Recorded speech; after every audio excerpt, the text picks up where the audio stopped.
Hello friends, welcome to my YouTube channel. आज हमने जैसे कि सुबह वीडियो डाली थी, आज हमने डबल एंट्री सिस्टम के बारे में पढ़ा था।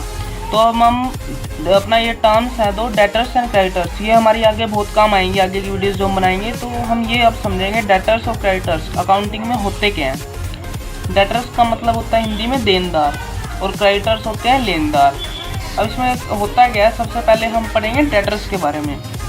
So first of all we have discussed about debtors. The term debtors indicates that the persons who were liable to pay amount to firm. इसका मतलब क्या है? आप डेफिनेशन को ज़्यादा ना करो, मेन समझने पे ध्यान करो। तो डेटर्स का जो होते हैं वो उन पर्सन्स को शो करते हैं, उन व्यक्तियों को शो करते हैं जो अपना फर्म के प्रति पैसा देना उनका दायित्व है। मतलब कि जिस बंदे ने फर्म के पैसे देने हैं वो उसका फर्म का डेटर है। अब जैसे हम डेली लाइफ में एग्जांपल ले रहे हैं, जैसे हम किसी किराने की दुकान से सामान लेते हैं, हमें अगर काफ़ी टाइम से हम ले रहे होते हैं तो हमें एक फैसिलिटी देता है कि आप महीने के महीने या 10 दिन बाद हिसाब कर दिया करो, उधार पे ले जाओ। तो जब हम उससे सामान तो ले लेते हैं लेकिन हम उसे पैसे नहीं देते, उस वक्त पैसे हम बाद में देते हैं तो हम उसके देनदार बन जाते हैं। मतलब कि हमने उसके पैसे देने हैं, तो उसी को डेटर कहते हैं। अब कंडीशंस है कुछ कि एक व्यक्ति होता है जो कैसे वो डेटर बनता है, किसी का फर्म का या किसी व्यक्ति का कैसे डेटर बनता है। तो पहली कंडीशन है कि sold goods to a person on credit, किसी व्यक्ति को उधार पे माल बेचना। ये मैंने आपको भी बताया है कि हम किराने वाले से किसी से लेते हैं सामान, है किसी से भी। अगर हमारी फर्म किसी को अपना माल बेचती है उधार में तो वो हमारा डेटर बन जाता है। अब दूसरी सिचुएशन क्या है, अगर हम का मतलब होता है हमारी फर्म, हम बिजनेस समझ के अपने आप को सब कुछ करते हैं, एंट्री वगैरह। तो जब भी मैं हम बोलूँ तो उसका मतलब है बिजनेस। तो जब भी कोई बिजनेस या हम किसी को सर्विसेज देते हैं, सेवाएं देते हैं क्रेडिट बेसिस पे, मतलब कि उधार पे, तो भी वो हमारा डेटर बन जाता है। मतलब कि हमने किसी व्यक्ति को सेवाएं या फिर माल उधार पे अगर दे दिया ना तो वो हमारा देनदार बन गया। साफ सीधी बात है, ज़्यादा अपना पजल होने की ज़रूरत ही नहीं। अब ये डेटर्स होते क्या हैं? डेटर होते हैं assets of A firm. Assets mean संपत्ति।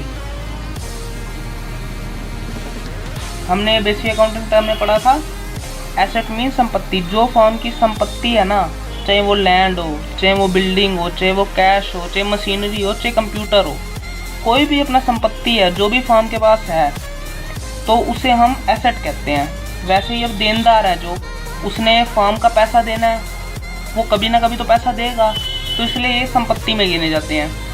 होते कौन से हैं? Current assets. Current assets means क्या है? जिन्हें 1 वर्ष के भीतर वित्त यानी पैसे में परिवर्तित किया जा सकता है। The assets which are converted into cash within 1 year is known as current assets. देखो अब खुद ही आप सोचो, अगर हम किसी किराने वाले से किसी से भी सामान लेते हैं कोई, तो हम महीने में, 2 महीने में, 3 महीने में हद मार के उसके पैसे तो देंगे। ये तो है नहीं कि आप सालों साल उसका हिसाब चलाई जाओगे, सालों साल तो नहीं चलेगा। तो ऐसे ही है, करंट एसेट होते हैं देनदार हमारे, मतलब कि 1 साल के भीतर वो हमारा पैसा दे देते हैं।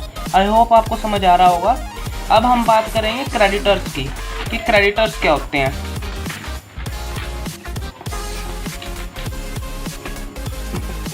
देखो क्रेडिटर्स के बारे में हम पढ़ेंगे। क्रेडिटर्स होते हैं, उसका मीनिंग क्या होता है हिंदी में? लेनदार।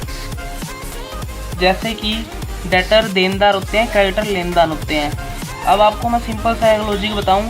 जैसे कि हमने किसी किराने वाले से सामान खरीदा है, ठीक है, हम उसके लिए क्या बन गए हैं? अगर हमने उधार में खरीदा है, हम डेटर मतलब देनदार बन गए हैं। लेकिन हमारे लिए वो व्यक्ति क्या है? हमारे लिए तो वो क्रेडिटर होगा, हमारे लिए लेनदार होगा, उसने पैसे लेने हैं। तो क्रेडिटर का मतलब यही है। अगर हम किसी फर्म के डेटर हैं, किसी व्यक्ति के डेटर हैं, तो वो व्यक्ति हमारे लिए क्रेडिटर होगा। साफ सीधी बात है। अब ये क्या होते हैं? जैसे कि वो करंट एसेट है, करंट लायबिलिटी है। ये लायबिलिटी मतलब दायित्व, मतलब कि हम 1 साल के अंदर उसका पैसा चुका देंगे। मतलब कि हम उसका चुकाएंगे, जब अपने क्रेडिटर का तो चुकाएंगे। जैसे कि करंट एसेट है, 1 साल के अंदर हम पैसा दे देते हैं, वैसे ही करंट लायबिलिटी है, 1 साल के अंदर हम चुका देते हैं जो भी दायित्व है। जिन परिस्थितियों में कोई व्यक्ति क्रेडिटर बनता है वह निम्न है। मतलब कि जिन परिस्थितियों में, जैसे एसेट बनती थी ना करंट, वैसे ही अपना लायबिलिटी के लिए भी हैं। उसमें हम बेचते थे, लेकिन इसमें हम खरीदते हैं किसी से। हम किसी से खरीदेंगे अगर कोई चीज़ उधार में, तो हमारा लेनदार बन जाएगा। वैसे ही कोई सर्विसेज यानी सेवाएं लेंगे, तब भी वो हमारा लेनदार बन जाएगा। उधार में होना चाहिए। मेन इसका मतलब ये है, डेटर हो चाहे क्रेडिटर हो। बैलेंसेस क्या होते हैं अकाउंट में? क्रेडिटर का बैलेंस होता है क्रेडिट बैलेंस लाइबिलिटीज़ का होता है हमारी, साफ सीधी बात है, समझ लो। आगे की वीडियो में वैसे मैं समझाऊंगा कि अपना डेबिट क्रेडिट कैसे हम करते हैं। लाइबिलिटीज़ का बैलेंस, कोई भी लाइबिलिटी हो उसका बैलेंस हमेशा ही फेवरेबल होता है क्रेडिट।